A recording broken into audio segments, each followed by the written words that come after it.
Hola amigos, ¿cómo están? Este video es para dar respuesta a una pregunta que me hicieron muchas veces, creo que más de 20 veces en un video anterior. En ese video les mostraba cómo yo hacía la unión de maderas de pino dimensionado que podemos comprar en una tienda para conformar una cubierta. La pregunta tiene que ver en el hecho de por qué no usé tarugos o espigas o galletas para hacer esa unión. La razón por la cual no lo hice es porque yo manejo un criterio que me gustaría explicárselos, porque creo que la carpintería no tiene que ver con el hecho de repetir porque sí ciertas normas o pautas o técnicas, sino que también tiene que ver con cierto análisis que nosotros podamos hacer frente a una determinada situación, y ahí tenemos que ver si ciertos criterios son válidos o no. El criterio que yo manejo para hacer uniones con tarugos es el siguiente. En un pegado longitudinal, es decir, que las maderas se peguen de esta forma, cuando el espesor de la madera es más de 4 centímetros o 4 centímetros, no es necesario usar tarugos, ni galletas, ni nada. Debido a que el área de pegado, la superficie de pegado, es suficiente para que las maderas no se separen. Obviamente se da por sentado que el trabajo está bien hecho. Eso significa que los cantos están rectificados. También se usa pegamento profesional, ya no cualquier cola, sino que pegamento profesional. Pueden ver las pautas técnicas o las fichas técnicas de estos pegamentos y se van a dar cuenta que son bastante resistentes.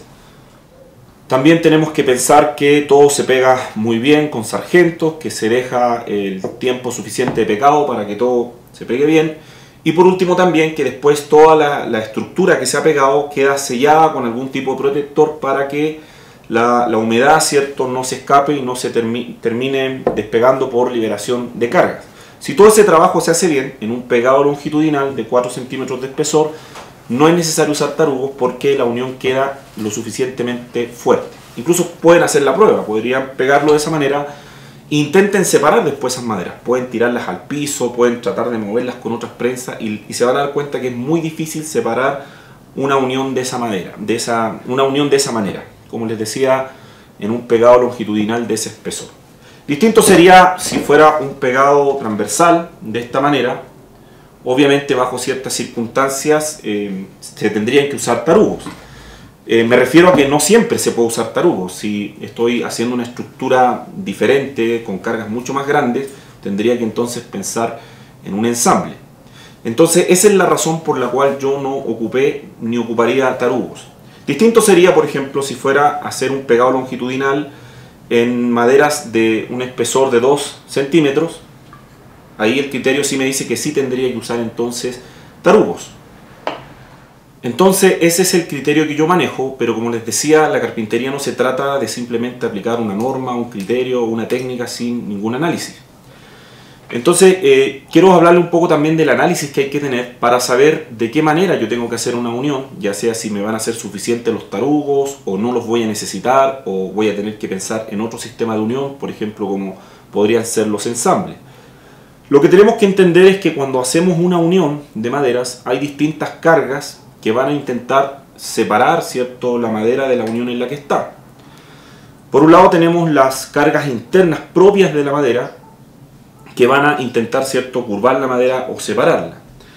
Estas cargas tienen que ver con el hecho de que la madera, ¿cierto?, se va liberando de fuerzas. Por ejemplo, si esto fuera un árbol que estuvo inclinado por, no sé, las cargas del propio peso del árbol o el viento, al cortarlo, esas cargas después van a intentar acomodarse.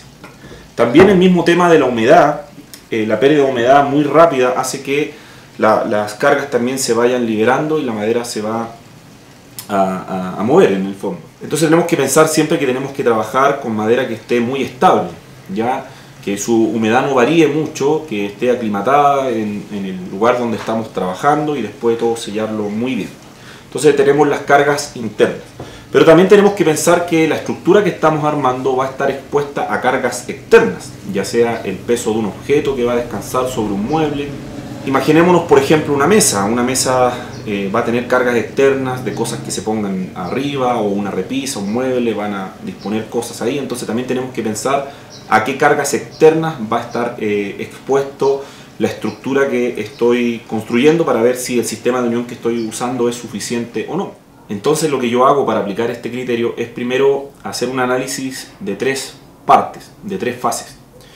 Lo primero es analizar el elemento que estoy uniendo de forma aislada.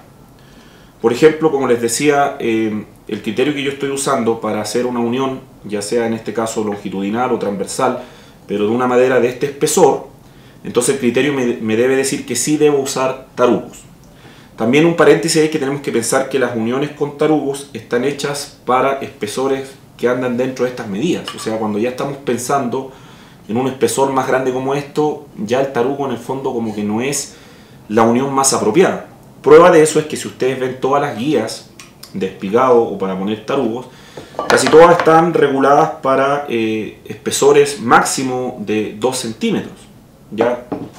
La gente a veces me pregunta, por ejemplo, cuando hice el video de esto me preguntaban que por qué estaba regulado para ese tipo de medidas nomás y no para medidas más grandes. Es por eso, porque el tarugo está pensado en este tipo de unión. Entonces, pero el primer análisis es pensar en la unión de los elementos de forma aislada. Entonces, si es así, en este tipo de unión el criterio me dice que sí.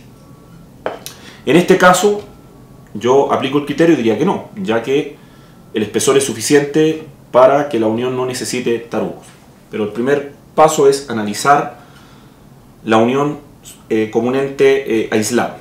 Segundo, tengo que hacer un análisis de el mueble como una estructura total, un pensamiento quizás más global.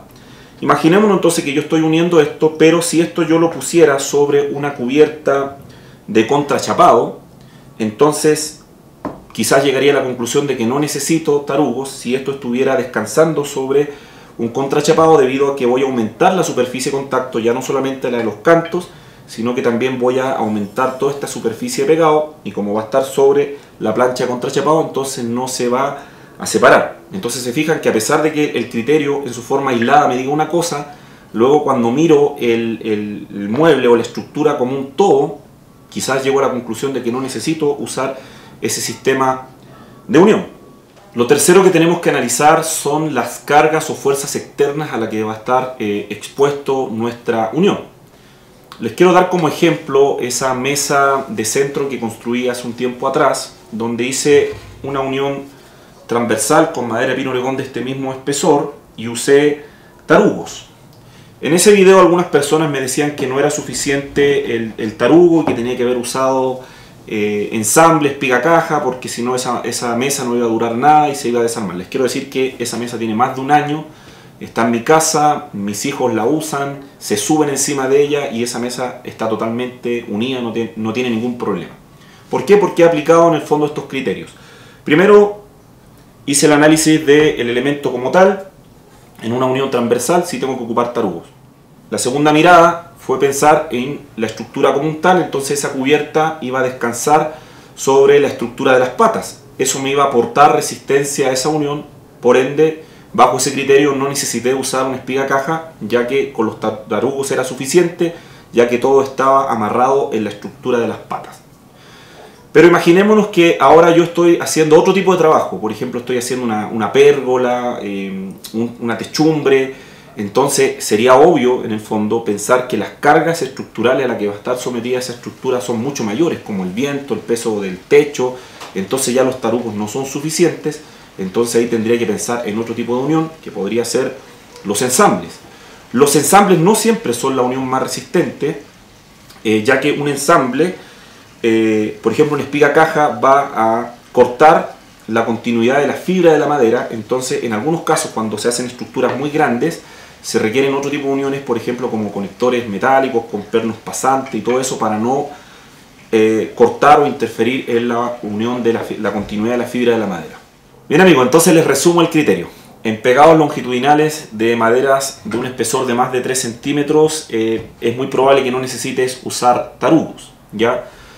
No así en un pegado transversal, aún con ese espesor sí vas a necesitar tarugos o quizás considerar ensambles.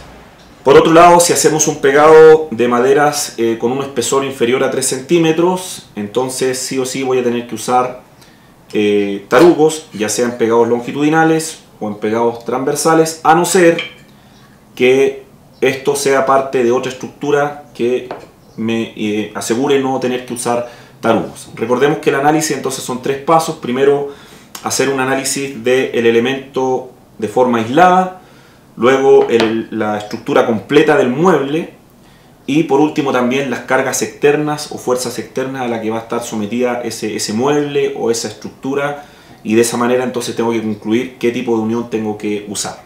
Bien amigos, ese es el criterio que yo manejo, se los comparto. Esto tampoco significa que sea ley, pero sí es un criterio que a mí me ha funcionado y tengo un balance entre la dificultad y el tiempo y los recursos que puedo ocupar para un determinado proyecto.